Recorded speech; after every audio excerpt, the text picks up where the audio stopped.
Hey guys welcome back to another vlog. So ఈరోజు college అయితే pest అయితే ఉంది. ఇంకా ఫ్రెండ్స్ని కలిసిన తర్వాత మా వాళ్ళు అయితే ఒక షాప్ దగ్గరికి అయితే వచ్చారనమాట. సో మా వాడు అయితే షూ అయితే తీసుకుందాం అనుకుంటున్నాడు. సో వాడైతే షూ అయితే చూస్తున్నాడు. ఇంకా షూ అయితే తీసుకున్న తర్వాత మేమైతే మళ్ళీ కాలేజ్కి అయితే బయలుదేరామన్నమాట. సో కాలేజ్లో ఈవెంట్ ఇంకా అయితే స్టార్ట్ అవ్వలేదు. సో దానివల్ల ఇంకా మేమైతే ఇక బేకరీకి అయితే వచ్చామన్నమాట. సో మేమైతే ఒక స్టిల్స్ అయితే దిగుతున్నాం ఇంకా. సో టైం పాస్ కోసం ఇంకా మావాడైతే ఇంకా స్పెట్స్ అయితే ఎట్టుకొచ్చాడు. ఇంకా నేను కూడా కొన్ని స్టిల్స్ దిగిన తర్వాత మా వాళ్ళు అయితే ఫోటో వండి ఇంకా మొత్తం బిగిసిపోయారు. ఇంకా స్నాక్స్ అయితే ఆర్డర్ చేసుకున్నాం. ఇంకా మా ఫ్రెండ్స్ అయితే బయట అయితే ఉన్నారు. ఇంకా వాళ్ళని కూడా పికప్ చేసుకుని ఇంకా మేమైతే ఇంకా ఈవెంట్కి అయితే వెళ్ళిపోతున్నాం. సో ఇంకా కాలేజ్లోకి వెళ్ళిన వెంటనే ఇంకా ఈవెంట్ అయితే ఇంకా స్టార్ట్ అవ్వలేదు. సో ఇంకా కూర్చుంటున్నారు అనమాట.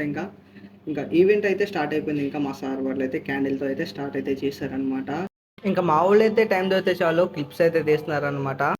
అయితే మొన్న అయితే స్పోర్ట్స్ ఈవెంట్ అయితే జరిగిందనమాట. సో దానికోసం అయితే గిఫ్ట్స్ అయితే డిస్ట్రిబ్యూషన్ చేస్తున్నారు. ఇంకా ఈవెంట్ అయితే అయిపోయిన తర్వాత మేమైతే ఫుడ్ కి అయితే బయలుదేరాం అనమాట. ఇంకా ఫుడ్ ఐటమ్స్ అయితే ఇవన్నమాట. ఇంకా బయటకు అయితే వెళ్ళాం. మేమైతే మళ్ళీ అయితే కాలేజ్కి అయితే రిటర్న్ అయితే అయిపోయాం అనమాట. సో వర్క్ అయితే అన్నీ చూసుకున్న తర్వాత ఇప్పుడైతే మళ్ళీ అయితే చిన్న ఈవెంట్ చేసుకున్న తర్వాత ఇప్పుడైతే మా మెయిన్ ఈవెంట్ అయితే స్టార్ట్ అయిపోతుంది. సో మొత్తం డ్యాన్స్లు అయితే ఉండిపోతున్నాయి. సో సెకండ్ పార్ట్ కోసం రెడీగా ఉండండి.